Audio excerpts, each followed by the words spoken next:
Assalamualaikum, saya Said Effendi dari Universitas Muhammadiyah Riau, Fakultas Ilmu Komputer, Prodi Teknik Informatika. Saya di sini akan menjawab dua soalan yang diberikan oleh Pak Mitra yang berkaitan dengan ujian akhir semester ini. Langsung saja ke topiknya. Yang pertama, saya akan menjawab bagaimana kita dapat menemukan keseimbangan antara perlindungan terhadap kebebasan pendapat secara online, kebutuhan untuk mengatur konten demi mencegah penyebaran informasi yang dapat menimbulkan konsekuensi negatif. Untuk menemukan keseimbangan tersebut, pertama-tama perlu ada peraturan yang jelas dan berlandaskan pada prinsip hak asasi manusia, sehingga tidak merugikan kebebasan berpendapat. Pemerintah dapat mengeluarkan kebijakan yang mendukung perlindungan kebebasan berpendapat sambil tetap menghadapi ancaman serius seperti disinformasi atau konten berbahaya.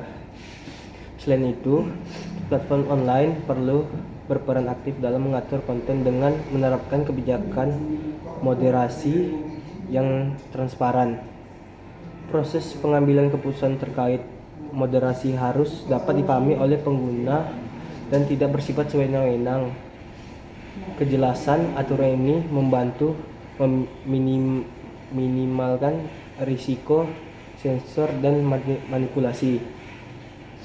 Selain regulasi dan peran platform, edukasi publik menjadi kunci, memberikan pemahaman kepada masyarakat tentang bahaya disinformasi atau bagaimana melindungi diri dari konten berbahaya dapat meningkatkan kesadaran dan tanggung jawab bersama. Dengan kolaborasi yang efektif antara pemerintah, platform online, masyarakat, kita dapat menciptakan lingkungan online yang aman, terbuka, dan tetap menghormati kebebasan pendapat. Undang-Undang Informasi dan Transaksi Elektronik atau UU ITE di Indonesia memiliki beberapa pasal yang terkait dengan kebebasan pendapat dan pengaturan konten online. Beberapa pasal yang relevan antara lain: 1. Pasal 27 ayat 1 mengenai larangan menyampaikan informasi atau dokumen yang melibatkan tindakan kekerasan atau menyebarluaskan informasi yang menyesatkan. Yang kedua, ada pasal 28 ayat 2 menyebarkan informasi atau dokumen elektronik yang memiliki muatan penghinaan atau pencemaran nama baik. Yang ketiga, ada pasal 29 ayat 2 menyebarkan informasi elektronik yang memiliki muatan penghinaan terhadap agama. Penting untuk dicatat bahwa implementasi dan penafsiran UU ITE dapat menjadi subjek perbedaan dan ada kekhawatiran bahwa undang-undang ini dapat digunakan untuk membatasi kebebasan berpendapat secara berlebihan.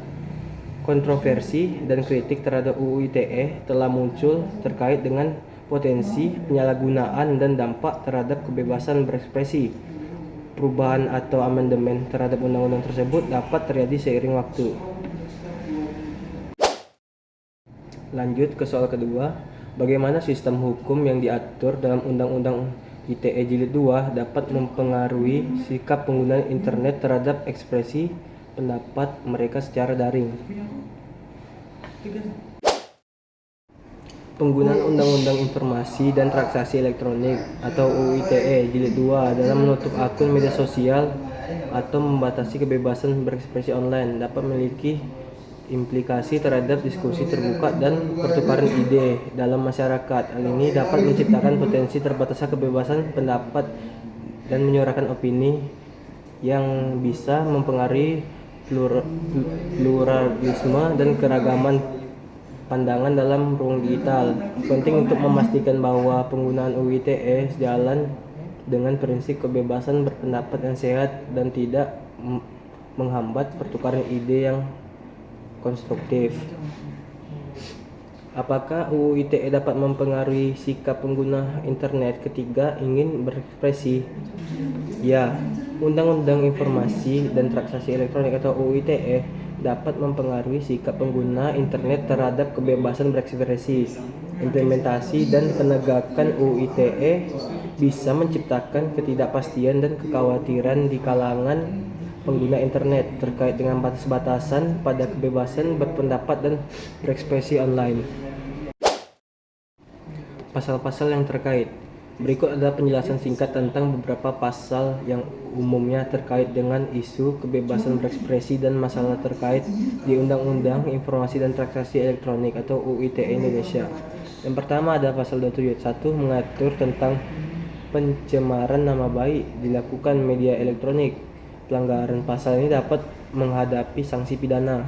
Yang kedua ada pasal 28 ayat 1 menyatakan bahwa setiap orang dilarang menyebarkan informasi atau dokumen elektronik yang berisi ancaman kekerasan atau pornografi. Ini juga mencakup sanksi pidana. Yang ketiga ada pasal 29 menyatakan bahwa setiap orang dengan sengaja dan tanpa menyuruh mengakses informasi elektronik dan atau dokumen elektronik dapat dihukum pidana.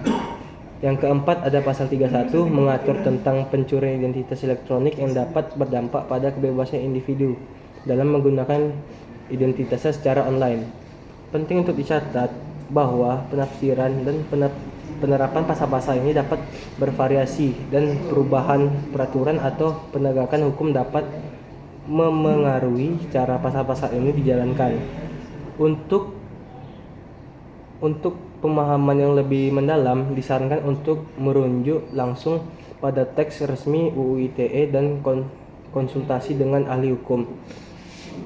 Hubungan antara pasal-pasal dalam Undang-Undang Informasi dan Transaksi Elektronik atau UU ITE yang terkait dengan perilaku masyarakat terletak pada cara ketentuan-ketentuan tersebut dapat mempengaruhi dan membentuk perilaku online dan interaksi masyarakat. Sekian dari saya, apabila ada kesalahan mohon dimaafkan. Wabillahi taufiq wal hidayah. Wassalamualaikum warahmatullahi wabarakatuh.